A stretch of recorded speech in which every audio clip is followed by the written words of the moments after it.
Thank you, Mr. Chairman. Thank all of our witnesses for being here today. I'm hopeful that this is one of those issues that we can have some great bipartisan progress on, because I think we all care about making sure that everyone in America has access to health care, but part of having access is being able to afford it. And we have a situation in this country where we spend far more. I mean, it's not for lack of effort in terms of how much it costs to provide health care that we're in this challenge. 18% of our economy is committed to health care. That's $5.26 trillion a year, far outpacing per capita what any other country spends on health care. But it reminds me, I grew up very rural. It reminds me when I was a little kid, I went with my dad to buy a used car.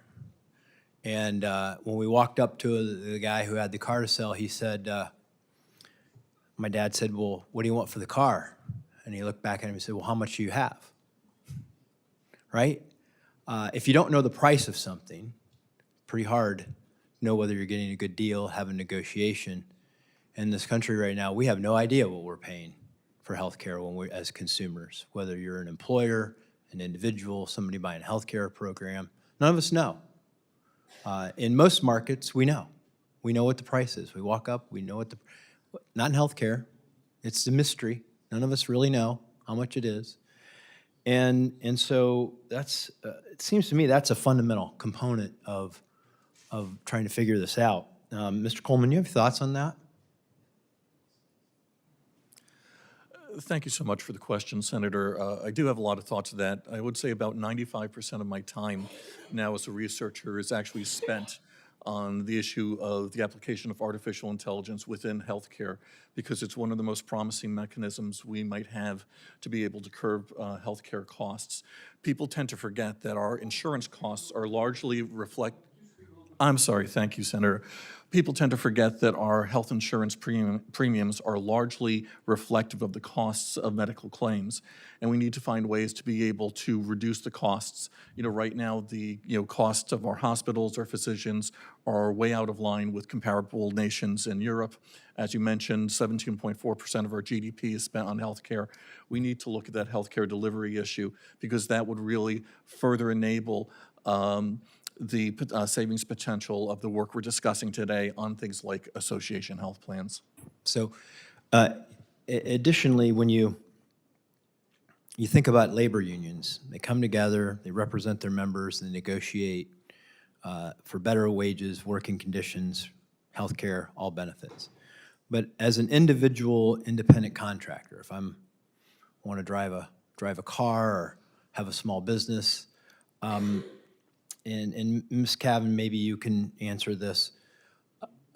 Do I have the same ability to come together and negotiate under the law as you would as an individual, as an employee in a business or a union? You're talking about the health plans? Yeah, with health plans. We need better access to the group rates. Yeah. This is not my personal area of expertise, but just asking everybody, knowing, I've been an independent contractor for more than 2 decades now. We're getting killed on these individual rates, and we need equal access to the group rate plans. Yeah. Ms. Onwuka, do you have thought on that? Nothing particular. They've said everything. Yeah. Mr. Coleman? I have much, the same opinions, that we need to find ways to be able to aggregate independent contractors so they have more leverage in negotiations on things like health insurance. Yeah, because if you want to get a better price, you have to have the ability to know what the price is and improve your negotiating power so that you can figure out how to get the best deal for yourself. Absolutely. It's literally the basis of the group health insurance market.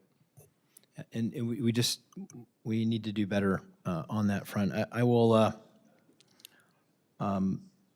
just want to say that this is an issue of healthcare. When I think of small businesses, and we just passed, by the way, in the big beautiful bill, we help Social Security. We help small businesses. We help people have more money in their pockets to be able to pay for audit. But healthcare is going up. The cost is going up so fast. And if you don't have the ability, you make so many decisions in your life as a family member based on whether or not you can have health care, where you're going, where you are, where you change. And I hope that, Mr. Chairman, we'll work very closely together to improve the way that we're serving all of our customers, the people of the country. Thank you.